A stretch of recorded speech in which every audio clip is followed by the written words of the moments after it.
할렐루야. 추석 명절 즐겁고 행복하게 잘 보내셨는지요? 오늘 하루도 주님께서 복의 복을 더하여 주시기를 소망합니다. 오늘 우리가 묵상할 말씀은 사사기 3장 12절에서 23절까지입니다. 오늘 본문은 초대 사사 온니엘이 사사로 다스리는 동안 이스라엘은 40년간의 태평을 누릴 수 있었지만 온니엘이 죽고 이스라엘 자손들이 다시 여호와의 목전에 악을 행하게 되었는데 그 이유는 바로 태평한 세월 속에서 하나님의 은혜를 잊어버렸기 때문이었어요. 여호와께서 모압 왕 에글론을 강성하게 하셔서 이스라엘 자손을 대적하게 하시지요. 18년 동안 지배를 받아 고통을 당하자 이스라엘 자손들이 여호와께 부르짖습니다. 여호와께서 이스라엘을 구원할 사사로 베냐민 지파 게라의 아들 왼손잡이 에훗을 세우십니다. 에훗이 이스라엘의 사신이 되어 모압 왕 에글론에게 공물을 바치러 갈 때 은밀한 보고를 이유로 에글론에게 독대를 요청했어요. 하나님의 명을 전한다며 에글론에게 접근해 오른쪽 다리에 차고 있던 칼로 에글론을 찔러 죽이고 도주합니다. 하나님께서 왼손잡이 에훗을 이스라엘의 구원자로 세우신 이유는 무엇입니까? 사사 에훗의 두드러진 특징은 그가 왼손잡이였다는 것입니다. 사사기 20장 16절을 보면 베냐민 지파에는 왼손으로 올맷돌을 던지는 명사수들이 700명이나 될 정도로 유달리 왼손잡이 용사들이 많은 것이 특징입니다. 따라서 에훗 역시 베냐민 지파의 한 왼손잡이 용사 정도로 여길 수도 있지만 여기서 왼손잡이는 오른손이 제구실을 못하는 자라는 뜻입니다.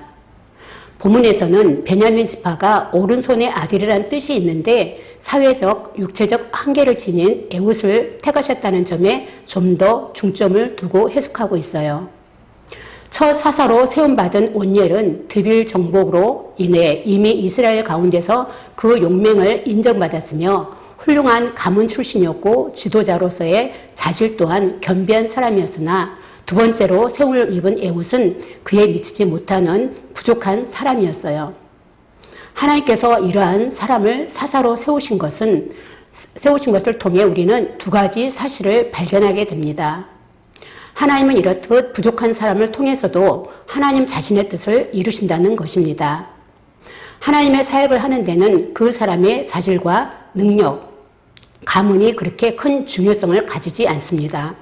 하나님은 고린도전서 1장 27절 28절에서 그러나 하나님께서 세상에 미련한 것들을 택하사 지혜 있는 자들을 부끄럽게 하려 하시고 세상에 약한 것들을 택하사 강한 것을 부끄럽게 하려 하시며 하나님께서 세상에 천한 것들과 멸시받는 것들과 없는 것들을 택하사 있는 것들을 피하려 하시나니라고 말씀하십니다.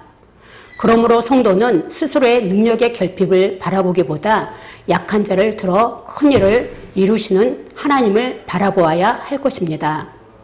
또 다른 하나는 하나님은 이스라엘 백성이 전혀 예상하지 못한 방법으로 그의 구원을 이루신다는 것이에요.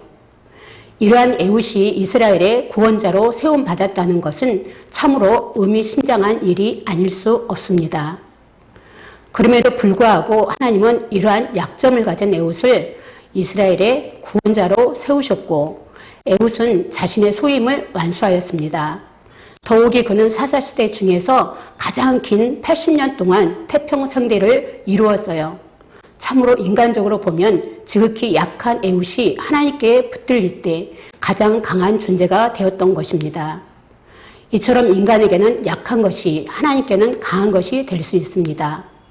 중요한 것은 인간적으로 볼 때의 강약이 아니라 하나님께 붙들려 있는 자의 여부입니다.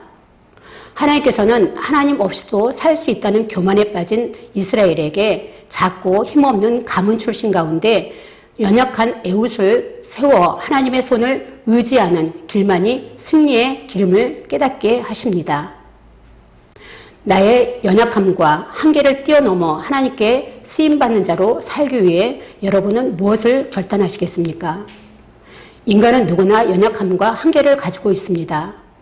그러므로 우리는 스스로 보기에 또 다른 사람들이 평가하기에 작고 보잘것없다고 하여 결코 낙심하거나 좌절해서는 안 됩니다. 우리의 약점만을 보면서 체념하고 있을 것이 아니라 이렇게 연약한 자들도 오히려 가장 강하게 사용하시는 하나님을 바라보면서 소망과 용기를 가지시기 바랍니다. 그리고 체념하여 주저앉아 있는 대신 전심으로 하나님을 쫓고 오직 그분께만 메워 달리시기 바랍니다. 그리하면 약한 것들을 들어 강한 자들을 부끄럽게 하시는 하나님께서 그 누구도 감당기 어려운 새 힘과 능력을 주사 여러분을 통해 가장 위대한 일들을 성취케 하실 것입니다. 오늘 하루도 세상적인 이력과 육신의 연약함을 버리고 오직 창조주 하나님만 의지해 하나님께 쓰임받는 인생이 되시기를 예수님의 이름으로 축복합니다. 샬롬.